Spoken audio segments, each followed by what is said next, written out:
ఇక సాగర్ దర్జాగా ఆఫీస్‌కి రెడీ అయ్యి నర్మదకి బాక్స్ తీసుకురమ్మని అంటాడు.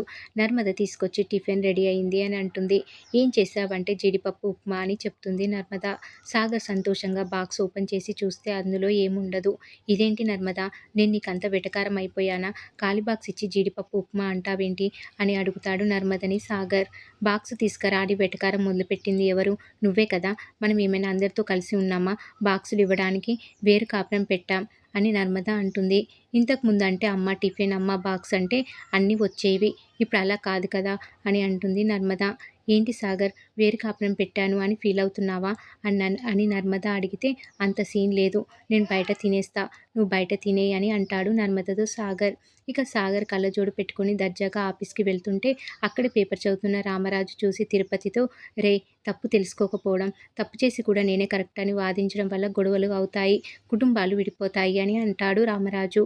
ఇక సాగర్ తిరుపతిని పిలిచి, మామ, ఇంటి మధ్యలో గీత ఉంది, ఏ విషయంలో, ముఖ్యంగా నా విషయంలో గీత దాటొద్దు అని గుర్తు చెయ్యి అని అంటాడు సాగర్. రామరాజు తిరుపతిని పిలిచి, రే, కళ్ళకు ఆపరేషన్ అయిందా ఏంట్రా, ఆ కళ్ళద్దాలు ఏంటి అని అంటాడు. దాంతో సాగర్ కళ్ళద్దాలు తీసేస్తాడు. రేయ్, మనల్ని గీత దాటొద్దు అనడం కాదు, పద్ధతిగా ఉంటే అన్నీ బాగుంటాయి, లేనిపోని ఆర్భాటాలకు పోతే అంతే సంగతి అని రామరాజు కొడుకుని దెప్పి పొడుస్తాడు. ఛ అనుకుని సాగర్ వెళ్ళిపోతాడు.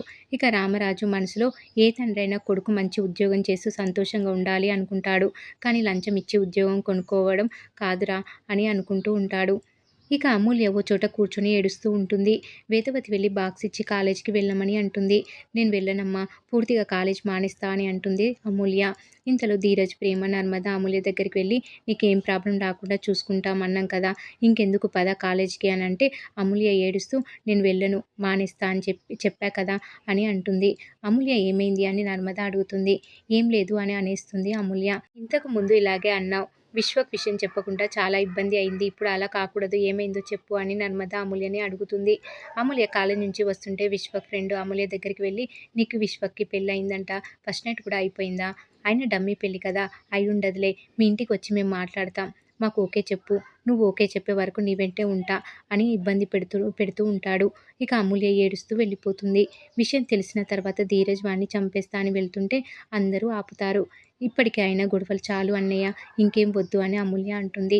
నర్మద ధీరజ్తో, ఇప్పుడు మనం విశ్వక్ని కొడితే నేనేమైనా అమూల్యని అన్నానా అని అడుగుతాడు. వాడు వాడి ఫ్రెండ్స్ని పంపి ఇలా చేస్తున్నాడు, అవసరమైతే నీ మీద రివర్స్ కేసు పెడతాడు, అందుకే మనం వేరేలా డీల్ చేయాలి అని అంటుంది నర్మద. ఈ విషయాన్ని మీతో డీల్ చేస్తా అని ధీరజ్ అంటాడు. ఇక మరోవైపు చందు గదిలోకి బొమ్మలు, చిన్నపిల్లల ఫోటోలు తీసుకొచ్చి గది మొత్తం నింపేస్తాడు. ఇదేంటి బా అని వల్లి అడిగితే, నీకోసమే, నువ్వు గర్భవతివి కదా అని అంటాడు. బావ నాకు బిడ్డ పుడతాడు అని చాలా ఆశలు పెట్టుకున్నాడు, ఇప్పుడు నా కడుపులో బిడ్డ లేదు అని తెలిస్తే తట్టుకోలేదు, ఏదైతే అది అయింది, బావకి నిజం చెప్పేస్తా అని వల్లి అనుకుంటుంది. బా, నీకు విషయం చెప్పాలి, అది చెప్పిన తర్వాత నన్ను నీ జీవితం నుంచి పంపేయకు అని అంటుంది. ఏంటి వల్లి అని చందు అడిగితే, దానికి వల్లి నా కడుపులో నిజంగా బిడ్డ లేదు బా అని వల్లి చెప్పేస్తుంది. చందు ఒక్కసారిగా షాక్ అయిపోతాడు. నేను కడుపుతో లేను బా, కడుపుతో ఉన్నానన్నది అబద్ధం, నేను నెల తప్పాను అన్నది నాటకం అని అంటుంది వల్లి. ఏం మాట్లాడుతున్నావు వల్లి అని చందు షాక్ అయిపోతాడు. వల్లి జరిగిందంతా చెప్పడంతో చందు వల్లిని లాగిపెట్టి కొడతాడు. చందు వల్లి మీద సీరియస్ అవుతుంటే సుకన్య వీడియో తీసుకుంటూ వచ్చి, వల్లి నీ యాక్టింగ్ సూపర్ అని, వల్లి కడుపుతో లేను అని ప్రాంక్ వీడియో చేసిందని చెప్తుంది. నీకు బుద్ధుందా, కాసేపు నా ప్రాణాలు పోయినట్లయిందని సీరియస్ అవుతాడు చందు.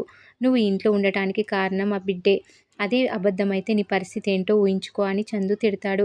సుకన్య వల్లితో, నీకేం మాయరోగం వచ్చిందే, నిజం చెప్పావని తిడుతూ ఉంటుంది వల్లిని. నా మీద చాలా ఆశలు పెట్టుకున్నాడు అని వల్లి ఏడుస్తూ ఉంటుంది. నిన్ను నీ భర్తని ఒకటి చేసి నీకు గర్భం వచ్చేలా చేసే బాధ్యత నాది, అప్పటి వరకు జాగ్రత్తగా ఉండు అని సుకన్య వల్లితో అంటుంది. మరి ఏం జరగబోతుంది అనేది రాబోయే ఎపిసోడ్లో తెలుసుకుందాం.